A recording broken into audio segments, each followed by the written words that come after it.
Quote, "What fault will befall a king who is free from guilt and detects guilt in others?" Meaning of the quote. At its heart, this quote questions whether a person who is pure, just, and morally upright will incur any wrongdoing for pointing out or recognizing guilt in others. It suggests a tension between justice and judgment. Can a flawless being judge without becoming tainted?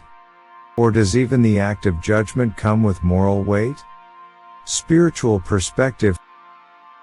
From a spiritual lens, this quote explores the concept of inner purity versus external judgment. In many spiritual traditions, the truly enlightened or awakened being transcends blame and guilt, not just for themselves, but also refrains from condemning others. The deeper idea is this: true purity carries compassion, not judgment. If a king, a metaphor for a powerful or enlightened being, is truly free from guilt, then recognizing guilt in others might not result in punishment or fault only if it comes from understanding and wisdom, not ego or superiority.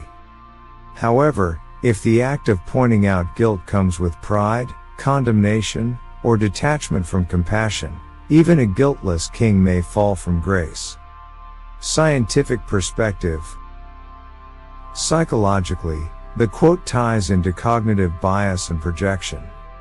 Even individuals who view themselves as moral or guilt-free can suffer from moral superiority bias, the belief that they are more ethical or principled than others. Also, neuroscience shows that judging others activates brain areas tied to self-reflection, meaning that in judging others, we engage parts of ourselves that evaluate our own worth. So, a guiltless king detecting guilt in others is not an isolated act. It involves self-referencing, which could cloud objectivity. From a sociological angle, systems of power often become corrupted not when guilt is present, but when guilt is misattributed or used to control others. Thus, the fault could arise from misuse of perceived moral authority. Let's bring this wisdom to life through a short story. There once was a wise ruler who lived simply and judged fairly. One day, a thief was caught and brought before him. Everyone expected the king to punish the thief harshly. But the king, instead of judging immediately, asked the thief, "Why did you steal?" The thief replied, "My family is starving. I asked for help, but no one came." The king looked at his ministers and said, "The fault is not just his. It is ours too, for failing to care for one of our own." He forgave the thief, offered him work and food, and reformed the system that let such neglect happen. His people revered him not just for being guiltless, but for seeing deeper than guilt. How it applies to our everyday life. In our lives, we often find ourselves judging others, at work, in relationships, on social media.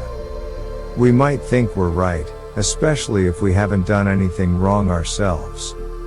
But this quote reminds us, being right doesn't give us a free pass to judge harshly.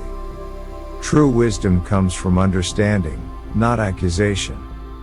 Compassion is the highest form of clarity. So before we point fingers, even if we're in the right, we should ask, what's really going on here? Am I helping, or just blaming? Is there a kinder, wiser way to act? That's the real mark of a noble king, or a noble human being. Thank you for joining this exploration of wisdom. If this message resonated with you, like, share, and subscribe for more insights into timeless truths. Remember, every great journey begins with a single step, and every great idea begins with a strong foundation. See you in the next episode.